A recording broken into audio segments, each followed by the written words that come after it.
Profcast.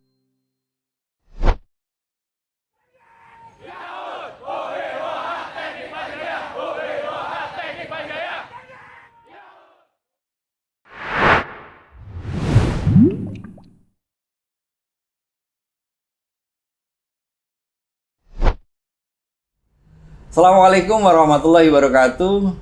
Selamat berjumpa dengan saya Henry D.S. Budiono pada acara Profcast.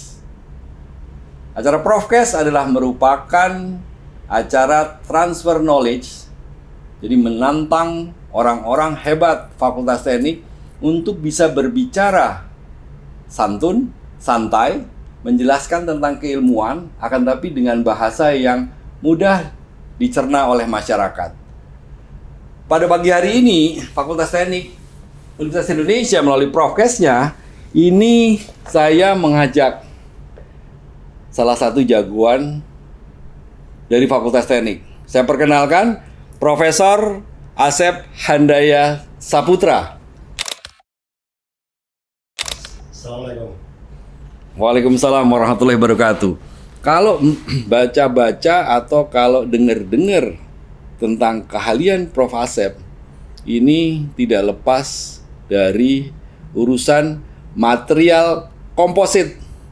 Apa itu material komposit dan bagaimana aplikasinya di dunia nyata, nanti tentunya akan kita dengarkan penjelasan beliau. Akan tapi nggak seru kalau nggak kita coba kenal beliau lebih dalam dulu. Prof. Asep, mungkin bisa cerita, Anda ini siapa sebenarnya? Itu siapa? Itu. Dulu mahasiswa di mana? Entah dari SD, SMP, SMA, kemudian keluarga. Saya persilakan. Oke. Kalau saya nama Asep Handaya Saputra. Orang sih memang berpikir, wah ini Asep orang Sunda ini. Betul. Betul Pak, orang Asep saya pikir orang Sunda pastinya. Cuman saya lahir di Semarang. Oh, anak Lahir Semarang. di Semarang dan TK, SD, SMP di Semarang. Terus pindah ke Palembang. Oh. Setelah Palembang baru kuliah S1 masuk itu divisi MIPA. Oh, dari di UI-nya jadi di MIPA dulu. MIPA dulu. Oke. MIPA dulu 2 tahun baru dibuka TNI Gas. Kita masuk Fakultas Teknik. Oh, jadi. Makanya waktu itu kan ada angkatan 1 2 3 4. Betul. 6. Kita masuk angkatan 6. Oke. Setelah itu di bawah itu sudah masuk si Penmaru kan. Jadi sudah rekrutmennya udah dari SMA. Kalau kita rekrutmen waktu itu dari internal UI. Masuk di situ di teknik angkatan 6, kalau di equalnya dengan 84 lah. 84. Setelah selesai waktu itu Bu Atastina nawarin jadi dosen pas lagi ujian skripsi gitu. Oke. Ya. Mau jadi dosen nggak? Mikir-mikir, saya minta waktu 1 hari deh. Coba sehari saja. Oke, 1 hari saya. Itu S1 ditawarin jadi dosen. Iya. Padahal sekarang FTUI nerimanya S3. Iya. Zaman dulu kita biasa. S1 ya, luar biasa. Oke Pak, dilanjutkan, silahkan. Ya saya sih waktu itu karena ditawarin ya mikir-mikir dulu, tapi kayaknya nggak boleh mikir lama-lama gitu kan, ya udah sehari langsung putusin dia deh gitu. Kalau dulu betul Pak, jadi dulu memang nggak boleh mikir lama-lama karena memang susah menjadi dosen, langsung diambil. Akan tapi kalau sekarang itu ternyata dosen jadi suatu alternatif prioritas nomor 1 nih kayaknya. Jadi mudah lah sekarang mencari dosen. Bentar, tadi S1 dari FMIPA pindah ke Gas Petrokimia FTUI, S2, S3? Nah, ceritanya S2, S3 itu kan karena setelah ngajar sekitar 2 tahun, terus ada profesor datang dari Jepang, itu dari PIT, Tokyo Institute of Technology, datang ke sini. Saya disuruh nganter-nganterin nih, kemana-mana gitu. Saya iseng nanya, punya beasiswa nggak? Oh ada, katanya.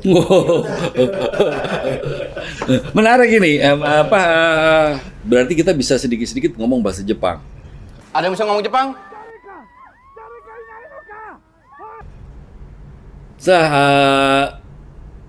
Itsukara Nihongo Bengo shimashita ka? Nihongo wa ne, Daiga? 難しいでしょ。本当に難しい。初めては本当に難しうんい。だから、日本行く前に、うん。大体6月ぐらい勉強して、あ、そうですか。勉強しました。おー、じゃあ、行く前に日本語を勉強しました。はい。それから、それから、日本来た時、直接マスタープログラムを、うん。行かなくて、でも日本語を勉強して、はい. 大体6ヶ月。 Ya, jadi tadi teman-teman sekalian tadi saya tanya dia sebelum pergi ke Jepang dia bukan Jepang tembak langsung, akan tapi ada 6 bulan dia belajar bahasa Jepang. Kemudian setelah itu dia pergi ke Jepang untuk sekolah S2 dan S3. Kira-kira kayak gitu kalau mau diterjemahkan sedikit. Baik, kembali ke Indonesia langsung jadi dosen pastinya ya Pak. Ya, S3. karena sebelumnya sudah jadi dosen. Sorry. Jadi melanjutkan Ya, menjadi. jadi pada saat itu masih asisten dosen, terus diminta untuk mendaftar jadi CPNS. Iya. Nah, berangkat itu. Oke. Pas mau CPNS, tes segala macam saya Iya. pulang dulu. Oh, oke. Pulang dulu, sudah. Jadi sempat pulang dulu ya. Pulang dulu jadi CPNS, selesai CPNS-nya Maksudnya berangkat lagi. pulang itu kangen gado-gado terus balik lagi ke Jepang Nah, untuk makan iya. sushi atau gimana? Oke. Pengen makan Indomie itu. Benar-benar. Jadi memang menarik untuk teman-teman sekolah Jepang. Oke, sekarang kita masuk ke keahlian Prof. Asep nih. Dari biodata yang saya baca, beliau ini memang fokus dari S1, S2, S3 itu berkaitan dengan material composite. Material composite itu sebenarnya dalam kenyataan diterapkan di tadi bilang kereta cepat atau gimana Pak? Iya, waktu S2, S3 saya penelitiannya tentang itu. Di sebelah mana ditaruhnya itu Pak? Nah, jadi waktu itu kan profesor saya menawarkan untuk meneliti tentang aspek erosi dari satu komposit material. Dia memang bidangnya Sudakeng ya. Sudakeng itu sudah laboratori. Oh, sudah laboratori. Saya talk labs dulu. Sudah laboratori. Jadi memang bidangnya tentang Fukugo Sairio. Fukugo Sairio itu Sairio itu material ya? Material. Oke. Fukugo itu komposit. Oh, komposit. Ya, betul-betul. Jadi jadi Ya, komposit. Nah, waktu itu aplikasi karena waktu itu masih lagi in tentang maglev, magnetic levitation. Oke, ya, maglev. Nah, maglev ini dengan kecepatan sekitar 460-an mendekati 500 dan masih dalam riset ya.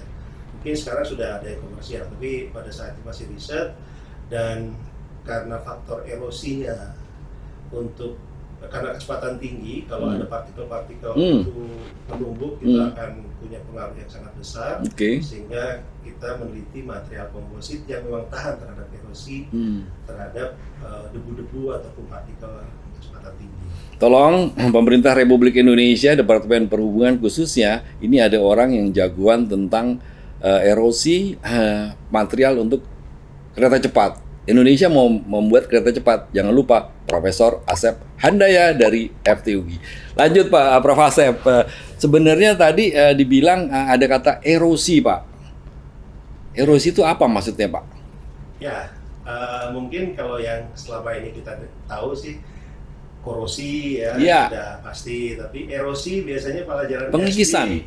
Pelajaran SD waktu itu pengikisan air laut. Ada satu daratan itu disebut erosi. Nah, kalau kita masuk pada definisi erosi sendiri sebenarnya adalah pengikisan yang disebabkan oleh padatan. Jadi itu badan kereta cepat itu supaya tidak cepat aus, maka menggunakan material. Jadi bukan badannya. Jadi material karena magnetik dia kan memerlukan magnet. Jadi melindungi magnetnya itu. Jadi paling tidak ada, yang penting ada di badan pesawat ditaruhnya. Hanya di badan pesawat. Dia ngambang begitu. Betul, ngambang, maglev ya. Emang hanya untuk pesawat Pak? Prof. Asep melakukan penelitian material komposit untuk apa aja lagi nih? Kalau untuk pada saat S2 S3 ya, tapi pada setelah itu banyak penelitian material komposit yang bukan ke arah sana, ke arah green composite. Oke. Green composite ini bahan-bahannya yang memang berdasarkan dari alam. Ya, kalau kita bicara composite kan ada matrix, ada reinforcement. Ya. Nah, kita coba reinforcementnya yang memang susah itu Pak, susah. Kuat, Ya, maksudnya, ya. reinforcement Jadi kuat. sebentar kalau kita bicara seperti Oke, itu, mungkin yang paling gampang. Iya. Kalau paling gampang. Sebenarnya- composite itu apa sih? nah, ayo sekarang Iya, komposit itu sekarang apa? ngomong Itu dulu. Matrix, reinforcement. Ya, jadi kan bingung nanti. Sangat spesifik. Oke, gitu kan. gimana? Nah, sekarang paling gampang itu tubuh manusia. Oke, tubuh manusia. Tubuh manusia itu terdiri dari daging sama tulang. Ya. Ya. Daging itu kalau dalam material komposit itu matriksnya. Oke, matriknya. Nah, reinforcementnya itu tulangnya. Oke. Jadi kalau hanya daging saja, ya dia akan teronggok begitu, nggak bisa berdiri. Oke, Cuman jadi ada kalau hanya penguatan tulang ya. aja, dia nggak bagus Oke. gitu kan. Iya. Jadi tengkorak. Gitu. Ceritain dikit dong Pak. Jadi sebenarnya kalau kita bicara material komposit itu kan dibuat gitu lah. Ya. Itu dibuat dari apa? Akhirnya nanti bisa digunakan untuk yang tadi katakan kereta cepat atau mungkin untuk hal yang lain. Boleh cerita sedikit Ya. dari mana nih material komposit ini? Nah, sebenarnya material sama dengan material-material yang lain. Ya. Mungkin teman-teman di metalurgi dan material juga sangat Ya. banyak yang walaupun di tengah ini. Jadi ada yang berbasis logam, Mhm. metal matrix komposit, Mhm. basisnya logam. Ada yang basisnya keramik, ada yang basisnya polimer. Oke. Nah, itu dunia yang sangat luas sekali terkait dengan material komposit. Sehingga Oke. saya agak lebih ke arah polimer. Oh, ke polimer. Kimia Oke. Ke arah polimer. Siap. Walaupun mungkin ada juga tentang keramik atau tentang metalurgi, tapi saya nggak ke arah metalurgi. Iya, Jadi iya. ke arah polimer. Mhm. Kira-kira seperti itu. Jadi kita punya polimer, entah itu polimernya bisa epoksi segala macam lah, pokoknya yang bentuknya polimer, terus dikasih serat segala macam, mau serat ijuk kayak serat. Nah itu yang menarik karena tadi bicara sumber daya alam nih kan yang menarik harusnya ke depan ini lah material yang memang dari alam Indonesia. Tadi menggunakan apa ya Pak tadi? Iya, saya terus terang kalau untuk penelitian spesifik waktu itu dengan serat abaka. Serat abaka itu serat pisang. Serat pisang. Jadi dari pohon pisang. Kita melimpahkan pisang Ya, kita, cuma ya. jenis pisang juga sangat banyak sekali. Nah ini khusus untuk Ngomong pisang Ambon, pisang Kepok, nanti pisang Raja. Jadi pisang apa nih Pak? abaka. Abaka. Abakanya pakai C. Oh, abakanya pakai C ya. Dan ini sudah secara tradisional sudah cukup Siap. lama digunakan untuk tali kapal, tali nelayan Oke. yang sangat kuat. Oh. Nah, dan secara tradisional sudah dipakai untuk untuk hiasan. Jadi saya pakai untuk waktu itu untuk material komposit, saya lapis, saya coba-coba untuk ditahan peluru nggak sih? Gitu. Maksudnya? Emang Ditembak itu tahan nggak sih? maksudnya bikin baju anti peluru? Ya. Wow, luar biasa. Panel. Jadi dari kalau kita bicara panel peluru kan biasanya Kevlar. Ya. Kita mau coba ini pakai yang green lah yang. Oke. yang serat-serat. Jadi menarik loh penelitian yang dilakukan sama Prof. Asep tadi dari kereta cepat, kemudian sekarang juga panel untuk anti peluru, luar biasa. Dan itu yang hebat adalah dari bahan bakunya ada di Indonesia karena menggunakan serat pisang. Sepertinya tadi bicara kayak gitu ya Pak. Ya. Jadi luar biasa. Prof. Asep ini juga termasuk pernah menjadi dosen berprestasi atau mahasiswa berprestasi? Kalau Itu edom tertinggi waktu itu. oh edom tertinggi, evaluasi dosen oleh mahasiswa. Jadi memang di akhir semester itu mahasiswa wajib memberi skor kepada dosennya. Apakah dia mengajar dengan baik sesuai dengan SAP, sesuai dengan janjinya dan sebagainya. Nah itu nanti mahasiswa memberikan penilaian. Nah untuk Prof. Asep ini pernah mendapatkan apresiasi salah satu dosen dengan edom tertinggi di Fakultas Teknik. Luar biasa, mantap. Prof. Asep, kembali lagi ke material komposit tadi.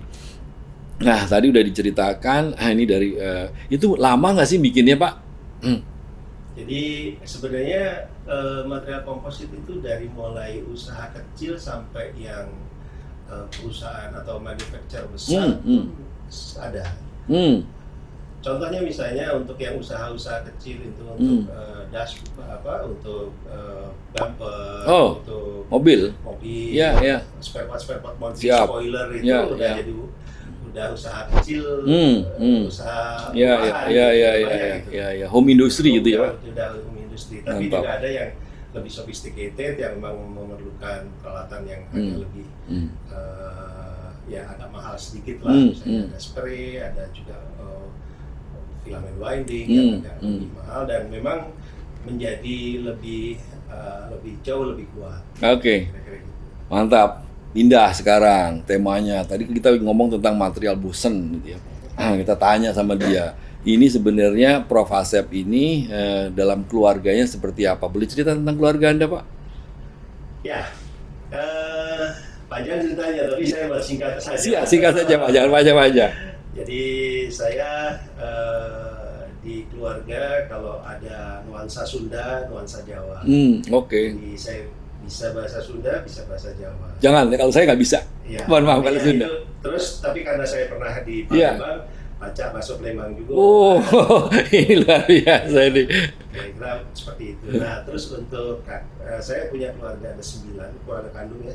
Itu 9, Keluarga besar ya. keluarga besar, saya anak ke-7, 2 perempuan, yang lain laki-laki. Itu ada keluarga juga yang dari keluarga angkat juga, ada kedua saya dan kakak saya. Perempuan. Jadi memang menjadi keluarga besar. Gitu. Oke. Cuma sekarang menikah dengan Bu Asep. Oh, kalau sekarang saya menikah itu tahun 91. Pengen tahu masih ingat nggak tanggal berapa, bulan apa? Tahu dong. Oh, tahu hebat. Ini suami sejati, boleh tahu, Pak? 25 Agustus 1991. Oh, hebat. Kemudian Jangan dijadiin ini nih. enggak. Kemudian putra putri. Nah, saya punya anak hanya satu, Pak. Oke. Satu jenis maksudnya. Laki semua Laki tuh. semua. Oh, hebat, laki semua, top. 6 laki semua. makanya 6 satu laki aja, semua satu ya. jenis, laki Oh, ya? semua. Berarti udah punya cucu? Sudah cucu, udah 1 sudah mau 2. Oh, berarti Yang menikah ada 2 orang. magonya udah 2 katanya gitu, cucunya udah 2 katanya gitu. Itulah kira-kira. Sudah mulai MC jadi MC. Apa tuh MC? Ngomong cucu. Oh, mau aduh, udah profesor, penelitiannya hebat, bisa juga bercanda. Tadi pindah-pindah, wah luar biasa. Prof. Sekarang menjabat jadi ketua Departemen Teknik Kimia ya, Pak. Ya, Oke. ya. Hmm. Karena dilantik sama Pak Henry. Iya.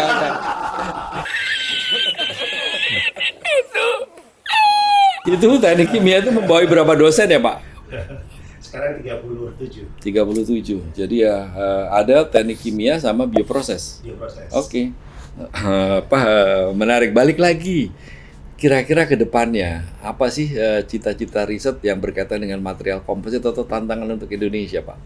Ya, kalau kita lihat dari resource fiber, ya, karena reinforcement biasanya fiber di Indonesia itu sangat banyak sekali resource-nya, jadi memang banyak yang bisa dikembangkan dari resource natural fibernya. Dan natural fiber ini pengembangan, saya juga meneliti waktu itu untuk dengan mahasiswa S3 kita juga ada tentang super absorbent yang basisnya adalah fiber dari eceng gondok. Wow, jadi itu eceng gondok yang tadinya dibilang cuman bikin sampah kan, tapi ternyata bisa dimanfaatin. Untuk super absorbent. Oke. Ya, super absorbent di antaranya itu kebutuhan kita sangat banyak Iya. untuk pakai untuk pembalut, untuk diapers dan Iya, segala macam. iya. Kira-kira seperti itu. Dan kalau mau dikembangkan lagi bisa jadi untuk bahan-bahan yang kedokteran. Ya, gitu. Dan sumbernya sangat banyak. Oh ya. Jadi kalau bahan bakunya ada, knowledge-nya kita sudah punya. Jadi yang kurang apa sebenarnya, Pak? Untuk di Indonesia ini. Jadi kan harusnya tinggal, ayo kita buat aja yang banyak gitu kan kira-kira. Iya. Atau mungkin masalah apa nih, Pak? Kira peralatan? Enggak juga. Kalau Oke. peralatan kan tantangan kita kita harus mengadakan. Oke. Dan itu menurut saya sih semenjak saya pulang S3 nggak terlalu mengeluh dengan peralatan, nggak ada, yang ada ya kerjain. Oke, jadi tidak ada rotan akan pun berguna. Pokoknya Jadi kerjain, bisa, penelitian juga jadi. Oh, gitu ya. Ada resource dari sana ya kita pakai resource-nya gitu. Oke, Prof. Asep, kita sudah mau di punjung akhir, mungkin ada harapan-harapan atau apa yang ingin Prof. Asep sampaikan ke masyarakat. Oke. Silakan. Baik, harapan saya ya mengenai pengembangan keilmuan tentu saja di Indonesia memahami tentang para pemuda-pemuda yang memahami tentang bagaimana resource yang sangat besar di Indonesia ini dimanfaatkan dengan baik, dengan tentu saja dengan knowledge, teknologi yang ada kita punyai dan kita bisa mengembangkan produk-produk yang berbasis dari bahan alam. Tentu saja kompetisinya dengan tetangga sebelah, bisa saja Singapura, Malaysia, Filipina, tapi saya yakin bahwa dengan sumber daya Indonesia dan manusia-manusia unggul Indonesia, saya pikir sangat bisa. Mantap. Jadi teman-teman sekalian, Bapak dan Ibu yang saya hormati, tadi sudah kita dengarkan ngobrol-ngobrol santai dengan salah satu profesor andalan FTUI, Profesor Asep Handaya. Tadi sudah dengar beliau adalah jagonya di material composite, bisa diaplikasikan untuk macam-macam. Akan tapi yang hebat, tolong didengarkan bahwasanya sumber bakunya itu ternyata banyak di Indonesia. Beliau adalah orang tanpa sulit melakukan itu semua. Sifatnya adalah pantang menyerah, apapun juga dilakukan demi hebatnya Republik Indonesia, nggak mau kalah dengan negara-negara yang lain. Tolong teman-teman pemuda dan pemudi yang lain, kita bisa jadikan panutan bahwasanya Prof. Asep. Sebenarnya banyak cerita tentang beliau yang saya mau gali ya kan, tapi ya memang kita terbatas dengan waktu. Beliau juga orang hebat di Universitas Indonesia karena pernah jadi sekretaris Senat Akademik Universitas. MWA juga pernah, Majelis Wali Amanah. Jadi udah top banget kalau di Universitas Indonesia. Terima kasih ya Prof. Asep. Mudah-mudahan tidak bosan untuk mengembangkan material komposit untuk bisa dijadikan macam-macam lagi. Luar biasa. Assalamualaikum warahmatullahi wabarakatuh. Terima kasih.